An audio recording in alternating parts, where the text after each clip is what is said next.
Hi, traders. If you're new here, welcome to my channel. If you are an existing subscriber, welcome back. I am Sophie B, and I'm your options trading coach. This is your weekly market recap for July 14th through the 18th. We're going to break down what moved the market this week, what to look out for next week, and some simple trading setups to keep your eyes on. But first, disclaimer, this video is intended for educational and informational purposes only. So be sure to do your own research before you decide to make any trades, okay? So this week in the market had like a steady climb. SPY ended the week up 1.6%. Some of the key drivers in the market included the June retail sales, which came in stronger than expected, giving investors confidence in consumer resilience. Next, the Fed Chair Powell's comments on Wednesday suggest that rate cuts are still on the table for fall if inflation continues to ease. And we also had renewed optimism in tech after strong AI related announcements from NVDA and Microsoft. Some of the big tech stocks like NVIDIA, Microsoft, and Palantir, they really led the rally while energy and utilities lagged behind.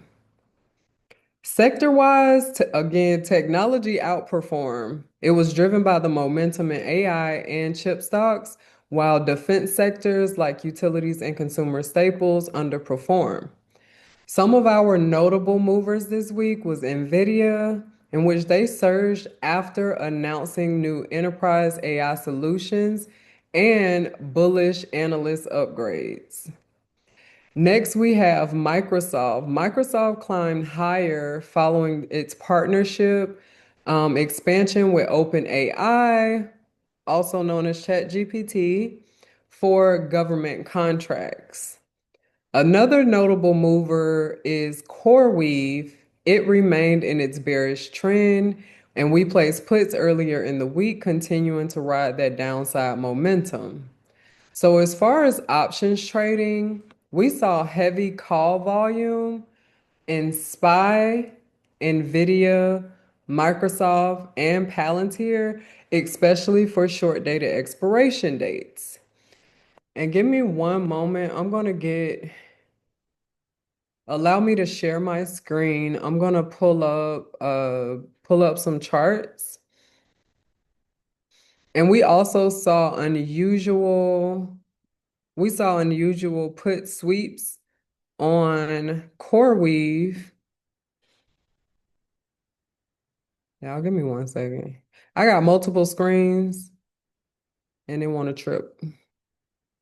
So yeah, we saw unusual puts on CoreWeave confirming bearish institutional sentiment, and implied volatility was moderate, allowing for strategic debit spreads. Some of the strategies that worked well for us was call debit spreads on Palantir and SPY.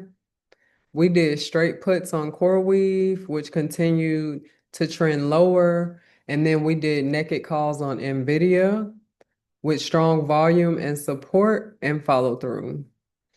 So next week, we want to pay attention to the preliminary Q2 GDP data on Thursday. And we also have quite a few earnings. And I have the earnings. I'm going to pull up this earnings calendar. I want to make sure it's sharing the right screen. So just give me one moment. Okay, so it's sharing it.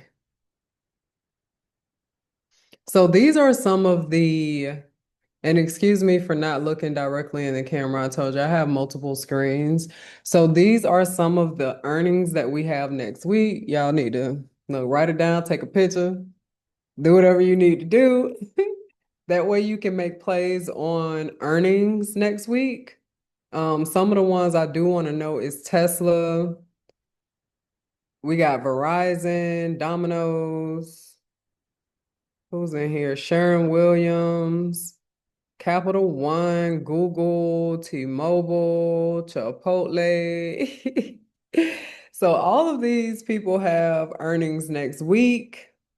Make sure you note, just take a mental note of the ones that you want to look at next week, or you may want to trade earnings.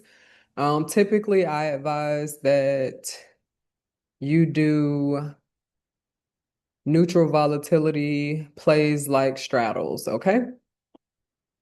So some of the key chart levels that I want to talk about is SPY.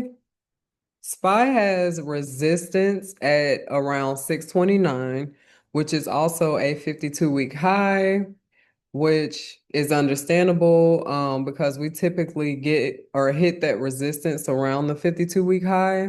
So that's why it's always important to know where that 52-week high and low is, because you're always going to find some type of support or resistance at those price points. We have support at 619 currently for SPY.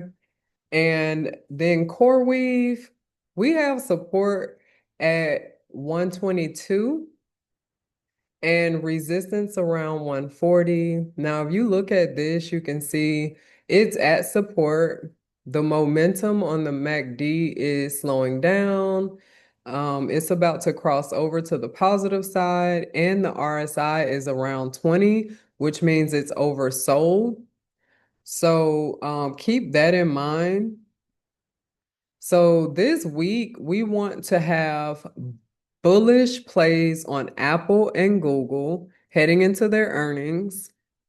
Um, and then we have bearish setups on CoreWeave if it continues down below support. If you see that CoreWeave bounces up off support, that means we're gonna, at least for the short term, we're gonna be buying calls so we can profit off of that momentum and it bouncing up off support. And I will probably be buying calls early in the week only because the RSI is really low. And like I say, the MACD is getting ready to cross over into the positive side. So this was last week. It shot up on Monday. It came right back down Friday. But it's still in a downtrend. So keep that in mind.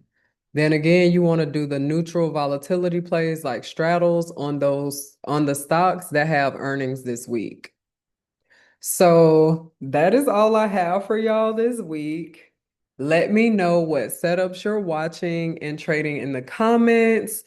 And don't forget to like, subscribe, and hit that bell so you never miss a weekly update. And make sure you join our mastermind. The link will be in the description below. We typically have class every Monday at 8:30 Central Standard Time, or we have a live trading session, and then we have coaching and mentoring every Tuesday at 7:30 p.m. Central Standard Time. But we will not be having training this week as your girl is going to do her first pageant. So y'all cheer me on, and I will let y'all know next week what happened with that. And I will catch y'all in the next video. So make sure you stay focused and trade smart.